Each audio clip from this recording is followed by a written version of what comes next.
Hi there, BookTube! My name is Christina, and yes, I'm pre-filming this video on the 1st of January. I don't know when I will publish it because I have a bit of a messy schedule for this January because I have so much things that I want to film. I want to properly wrap up 2019 and start 2020. But since today I filmed my very first video about goals, I really wanted to go on with it and film the video about my 20 in 2020 list and share it with you. So this is a project that I have for 2020. This is a list of books that I'm planning to read, and it's not exactly a list of books, it's more like a list of hints, and I will be able to choose all of the books that I want at that moment because I'm a mood reader, so I need something a little bit more flexible. And if you enjoy the idea and if you like it, then please join me and we will try and empower ourselves and just give each other strength to go through the 20 challenges. And I'm sorry for a little bit of a strange angle, it's just that I'm losing natural light here, so I decided to move the camera a little bit so you see both of the colors of my bedroom and they're clashing right in the midst of my head, so it's a little bit strange and I have a shadow behind, but it doesn't matter right now. Let me get to my 2020 list. So the first challenge is to read one book by Jane Austen, and I will be able to choose whatever book I want, and I'm putting this challenge in it because I really want to finish all of the novels written by Jane Austen, and by now I've read probably like 3 or 4 of them and I still miss a bunch of them, and I want it to be the year in which I read one more because I always enjoy Jane Austen's writing, so it will be a delightful experience. The second challenge is to read one book to continue with a series, and I have a bunch of series that I started, and I believe that in order to force myself to go on with those, this is like the best way possible. It's a challenge, it will get me to read 20 books in 2020, and I will go on with my goal of trying to go on and finish more series. And the third challenge is actually complementary, but it goes a little bit farther, and it's to read one book that completes a series, and it can be a duology, a trilogy, or a whatever, just the last book. And since I have a bunch of series in which I'm stuck like one book from the end, this is perfect again. 4 is something that I'm very glad to already be doing and I want to go on with it. I discovered the love for nonfiction in these last years here on BookTube, and I want to read at least one nonfiction book, and I'm sure that I will do it. I'm more than sure, and I don't know, maybe I will do it even before nonfiction November. So one nonfiction book, because nonfiction is always amazing and it helps you just to mix a little bit more the things up when you're reading only fiction. 5 is actually part of my general goals for 2020, and it's to read one Russian classic. So Russian classic in Russian, of course, since it's my native language and I just own it to myself, I have to read one.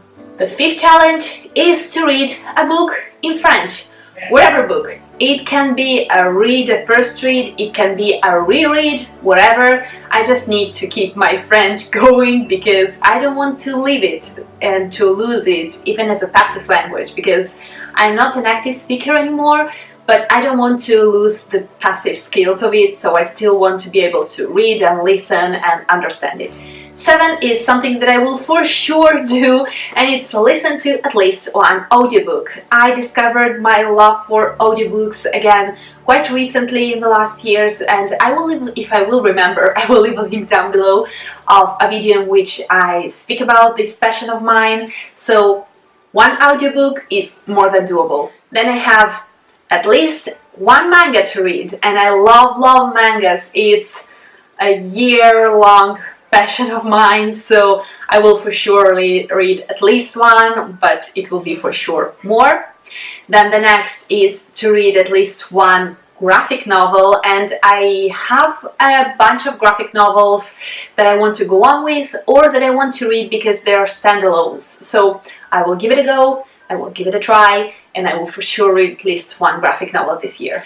Next is I want to read at least one short story, and the reason why I put it in is because a lot of series that came out recently, they all have that 0.5 book or 1.5 book, and they're usually short stories. Now my face is all red because I just sneezed, but I was telling you that for whatever reason I never get to read those, so I want to give it a chance, give it a try. I have, for example, the Random Chronicles, there is a novella, then there is The Wrath of the Dawn, and it has like 3 different novellas. So I want us to give a try to short stories too. Then again, a very doable one is to read at least one book in Italian. I own a bunch of books in Italian, and I just have to mix languages a little bit more and not to get stuck with only English ones. Then the 12th challenge is to read at least one ebook, and I have the longest TBR of ebooks, so I really need to get there and start reading those ebooks because they are books and they're waiting for me and I just need to get to them. 13 is a very important one, and it's something that I've been putting aside for quite a long right now because, I don't know, from when I joined BookTube I somehow felt like this compulsion to really read new releases or to read new books, to have something new about which to discuss all the time. But I really want to reread some old favorites, and I have already in my mind a couple of titles. For sure there is Harry Potter, but I would love to read my favorite fantasy series and see if it still will be the same and if I will still love it just as much, and if I will do, you will for sure know because I will rave about it everywhere. 14 is to read at least one book set in Japan. I love Japan, I really love that country, I love its history, I love its culture. I'm a huge lover of mangas and animes and J-dramas and all that stuff, and I own some books that are set in Japan, so it won't be very difficult. I just need to grab them from my bookshelf and read those.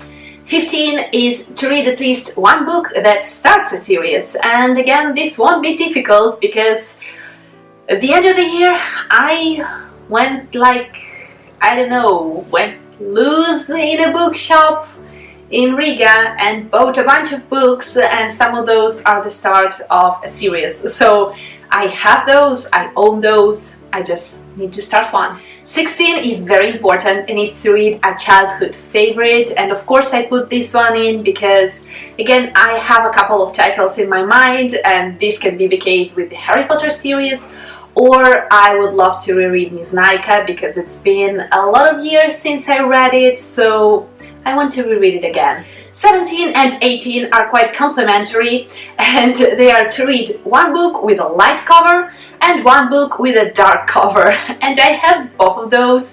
I have white covers and black covers, and this allows me to really mix up my reading list because it's just about the color of the cover. It has nothing to do with the genre, it has nothing to do with the theme, so just go out there and pick one dark and one light. It can be like dark blue and light blue, who cares? You make your own rules. And 19 and 20 again are kinda complementary, and the first one is to read a book with less than 200 pages, so a short book, and it will be a little bit difficult maybe, but if you search you can find those easily. And to read one book with more than 500 pages, and that would be perfect for my goal of reading at least 4 big books during 2020.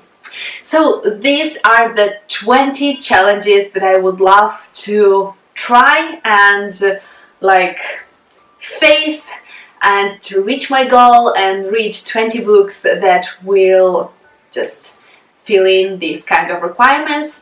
And I hope that this way I will reach to books that I'm not usually going for as a first option, but that still it will make an amazing 2020 reading year.